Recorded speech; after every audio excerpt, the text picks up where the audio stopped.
Sally, you're anticipating a big uptick in the price of polished diamonds in the months ahead. What's the rationale? That's right, Rish. We saw a sharp decline in prices. It was a disaster for the diamond industry following the COVID results. March to April, we saw generally across the whole chain of diamond production, from the miners to the diamond polishers. More than 90% of the world's diamonds are polished in Surat, an area of India. All of those factories were closed. So it was a disaster for the industry. And we saw the bottom of the market, I believe, in July. And since then, we've seen a rather steady increase, and that has been driven by demand from consumers. So it's a supply and a demand issue. So with COVID, has it meant that people have been, in effect, not being able to go out, not being able to travel, and they've had a lot of spare cash around, and they've been buying diamonds of late? I believe so, Rish. I guess people's discretionary income has increased as a result of COVID. When they can't travel, they're looking for alternative investments. And diamonds, I believe, are a good investment right now because if, following the financial crisis of 2008, we saw an almost 40% spike in price because of a supply issue in the market. As polished diamonds, we saw a huge shortage in the market, and that resulted in a 40% increase between 2009 to 2011.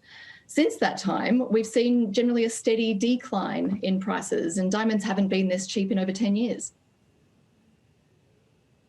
Well, Sally, the thing is, sure, diamond prices can go up, but where do you sell them? Because you can only sell them to somebody like you. You don't have access to, as an individual, to the wholesale or the retail market, do you?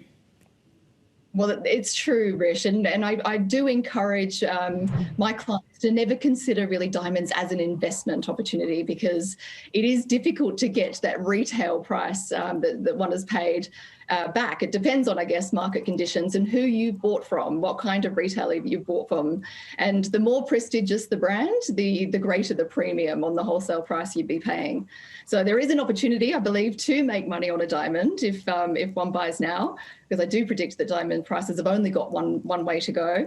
But it does depend on the price that you've paid and of course, who you can sell to. And that is an issue with diamonds. There isn't a strong secondary market to sell to. Sally, on the retail front, though, has COVID changed the way that people shop? Because buying a diamond is such an investment, as we've been talking about. You would think you would want to go in, look at it, touch it. Are people buying online? Is that going to be something that happens because the pandemic has changed the way that we shop, essentially? Yes, Juliana, personally, I have seen an uptick in sales, particularly in the last couple of months, because I guess people are looking to spend. They can't travel. They're looking to, spoil their loved ones. And yes, I guess online shopping and e-commerce has been huge in the last couple of months. So a lot of my colleagues in the industry have seen an uptick in volume. But what we are seeing is because of the increase in the price of rough diamonds, polished diamonds haven't yet caught up. So there is a bit of a lag effect.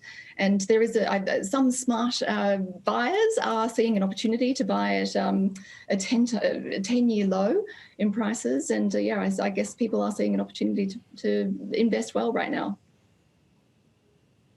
I was also reading there's been a pickup in pandemic engagement. So for anyone thinking about buying an engagement ring or something special for someone, tell us some tips on what you should look for when you're buying a diamond. Yeah, I guess one of the biggest mistakes that a lot of people make when they're buying diamonds is believing that two diamonds that have the exact same certificate grade are the same thing. This is a big mistake because no two diamonds are alike. And it takes an expert to really help one understand the differences between the two stones. And generally, the cheaper of the two isn't the good buy. How to buy smart is by buying a diamond that is at the top of its grade rather than at the bottom of its grade. And a cheap diamond often fools people into thinking they're getting a bargain, but they're buying a dud stone.